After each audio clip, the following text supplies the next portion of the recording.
Livestock judging has been in existence for many years, teaching students how to evaluate livestock for their farm or ranch. But livestock judging is not just about evaluating livestock. I also believe livestock judging can be of value for everyone. In livestock judging, you are instructed to see differences, make a decision, and defend that decision. In life, you need to see differences, make decisions, and defend those decisions. Therefore, livestock judging helps to prepare all for life.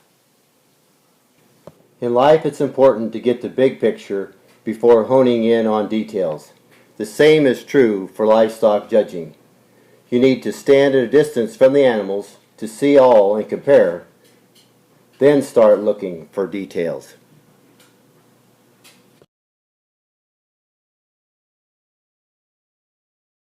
General terms that are often used with livestock judging include volume, muscling, fat, and structural correctness. Volume or capacity is the length, width, and depth of their body. It contains the internal organs, which has less value in the food chain, but these organs are needed to produce the meat. I refer to it as the factory of the animal. It's hard to produce large quantities of a product in a small factory. Muscling. More or heavier muscling is generally good. Places to look for muscling include the bulge of the hind quarter and also over the top of the animal. Fat. Fat is found in places that do not have muscle. If the animals have a smooth look, they are fatter. These animals are not too fat. Structure includes the straightness of their top and the slope of the shoulder and the correct set to their feet and legs.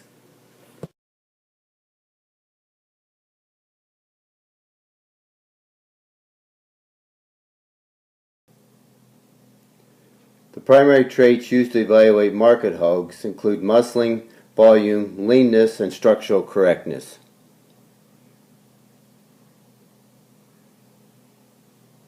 One place to evaluate muscling in market hogs is the width over their top. Wider top, more muscling.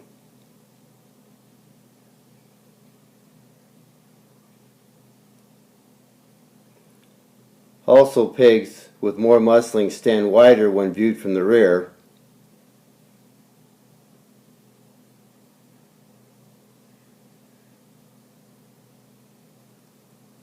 and pigs with less muscling stand narrower when viewed from the rear.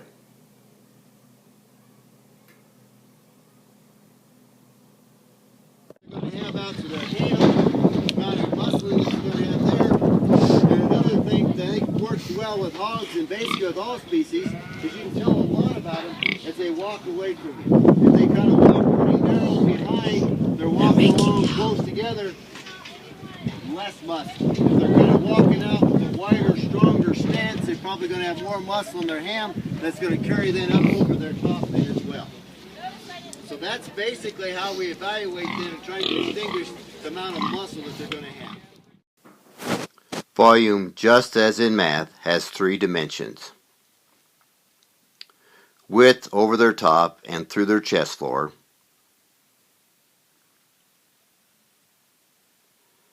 Depth, which is from the top of the animal through their chest floor.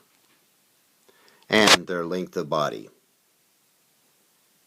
The next thing that we're going to do is then looking then for the amount of fat that they're going to have.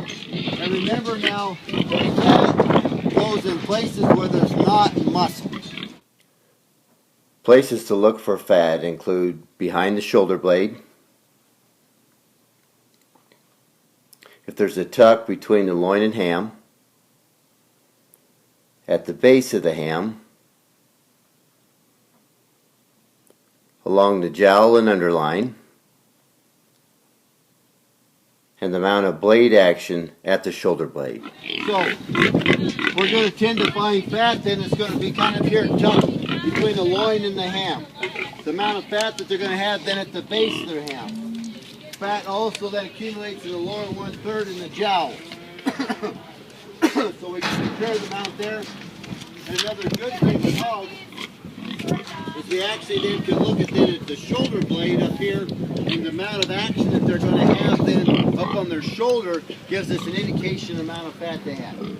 So if they have more blade action, they're probably, the more you can see the shoulder blade actually moving, they're leaner.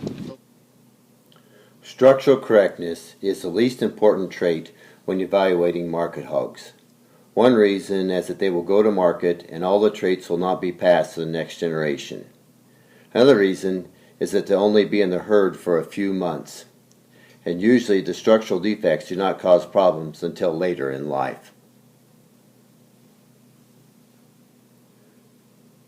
With structural correctness, we'd like to see a level top. This gives more slope to the shoulder and provides for greater cushion in the front end. We'd like to see this pig more level in his rump. A pig with more arch to their top changes the slope of the shoulder and puts more weight on their front end.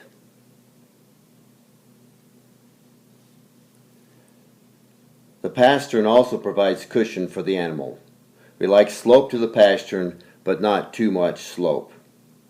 The best way to evaluate the structure of the pig is to identify their strengths or weakness and then watch the pig move. They should move with a long, free stride.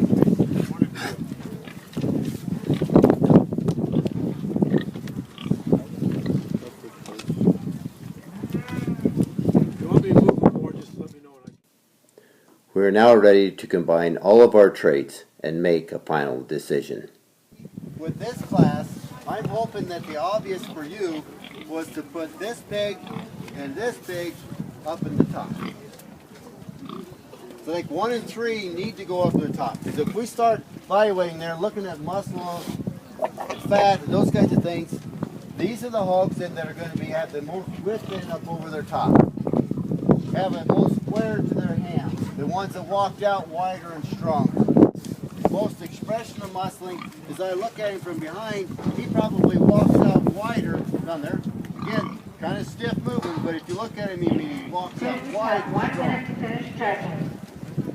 So, a lot of things that we don't like about him. Structurally, he's probably the worst pig in here.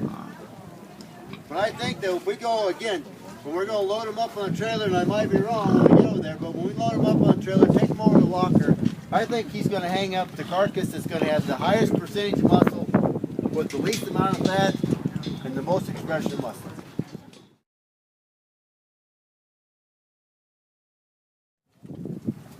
The same techniques are used to judge breeding gilts with the exception of evaluating the underline and the ranking of the traits. The ranking of the traits for breeding gilts are structure and soundness, underlying quality, volume or capacity, muscling, and leanness.